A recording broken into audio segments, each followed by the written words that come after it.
Hi guys, Jeff here from JMax Kitchen, and today we are going to do a request. Now I have a friend of mine named Dwight who loves mayonnaise, but he doesn't like to go out and buy the mayonnaise out of the store because of all the extra additives and preservatives that are in there. So he asked me if I would be able to show him how to make a healthy mayonnaise that he would be able to eat.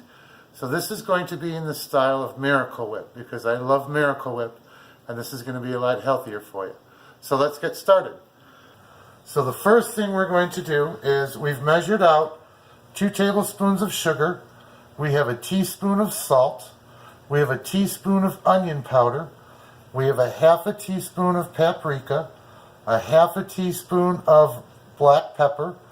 We have a 1/4 teaspoon of garlic powder, and we have an 1/8 of a teaspoon of mustard powder.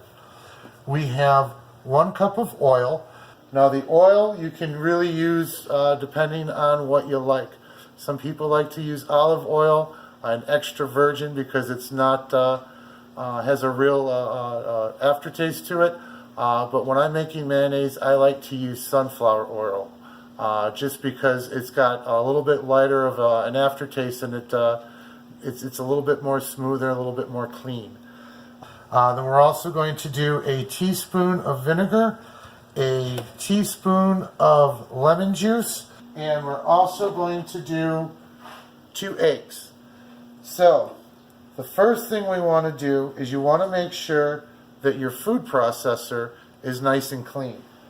Now when I was looking at putting this recipe together, I had also saw someone had told me about a couple of YouTube videos where they were making it in a mason jar. And I watched the videos, and for the most part, the thing that I saw the most that was really getting to people was with the oil. Because when you put the oil on top of it in the mason jar, when you go to blend it, if you don't drizzle the oil in slowly, then it doesn't come together and the emulsion doesn't work. So I found it easier just to do it with my food processor, and then I can put everything all together and it comes out nice. So the first thing we're going to do is we're going to take our eggs and we're going to separate them. And as far as separating them, you just crack it. I go into a bowl, and you're going to take the eggs from the whites. And I just cut my hand, put the egg in there. I know it feels kind of different and everything, but this really is the easiest way to separate eggs. And then into the food processor. We're going to crack our second egg. Try not to get any of the shell in the whites, because you can use the whites and you can whip them and turn them into a meringue, or any recipes that calls for egg whites, you'll be able to use these. So you definitely don't want to throw them out. And you just kind of go back and forth in the hand. Try not to break the yolk, but if the yolk does break, it's okay, because we're going to be putting it in the food processor for blending. We'll wash our hands. So the next step is that we want to measure out our teaspoon of vinegar and our teaspoon of lemon juice. And you want to put it in the food processor, and you want to start to spin it at first, because that is what starts the emulsion. So we're going to bring in our food processor. We are going to measure out 1 teaspoon of vinegar. Oop. That was a little bit more than a teaspoon of vinegar, but that's okay. A little bit extra won't hurt you. We're going to measure out,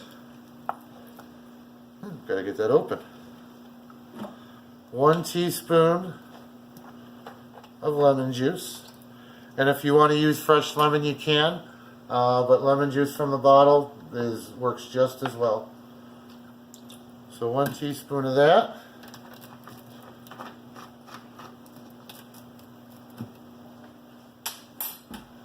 We're going to put the lid on.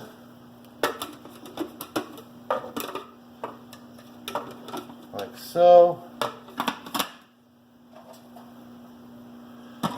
Now I'm sure you've noticed too that I haven't added the spices.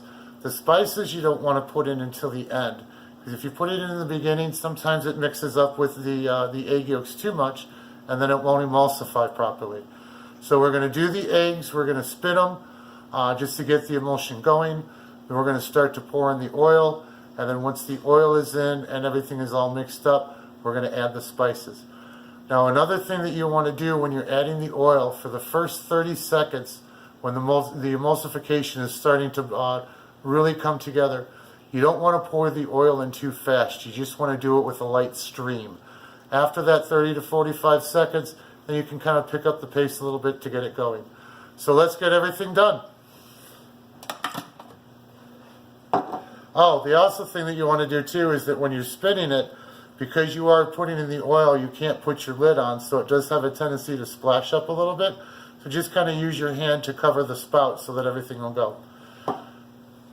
So we're going to grab our oil.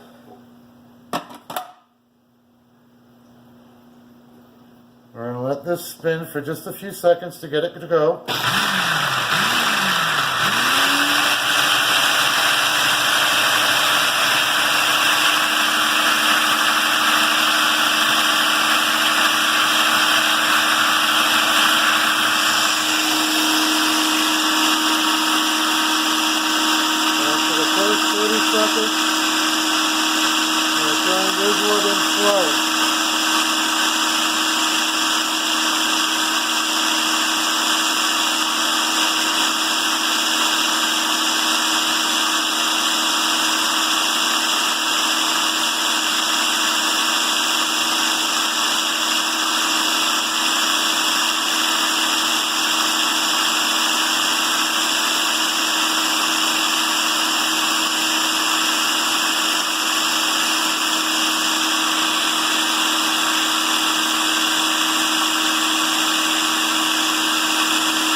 Now once you have the oil in, you can see that it comes out to be a nice thick consistency. So let's go grab a spoon and see what it looks like. So you can see in here, it's nice and rich and thick, and it almost looks like butter. Almost has that butter consistency. So the next thing we need to do is we need to spice this so that it tastes proper. Because as you taste it right now, it definitely tastes really good, almost like a butter consistency, but we need to add the flavor to it. So the next thing we're going to do is we're going to take our spices and we're going to carefully dump our spices in.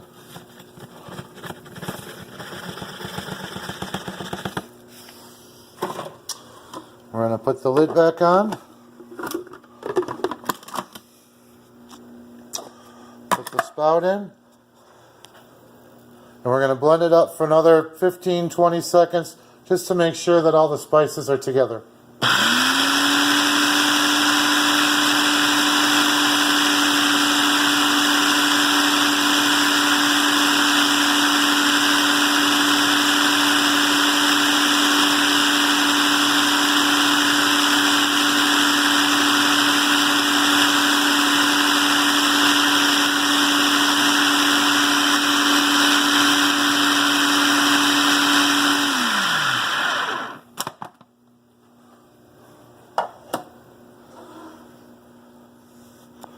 So now you can see, with everything all blended together, you've got a really nice thick mayonnaise. Now I like a little bit thicker of a mayonnaise, so I use the 2 egg yolks. If you want it a little bit thinner, you can use one. If you want it a little bit thinner, you can use 1 egg yolk, or you can add a little bit more oil. I did cut back on the oil a little bit just to make it a little bit better. But you can do 1.5 cups and that'll thin it out a little bit. But I like the thicker mayonnaise because I find that it spreads a lot better.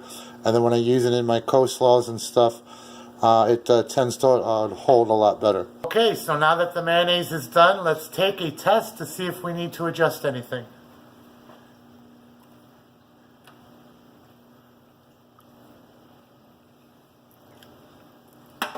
Oh, it's nice and creamy.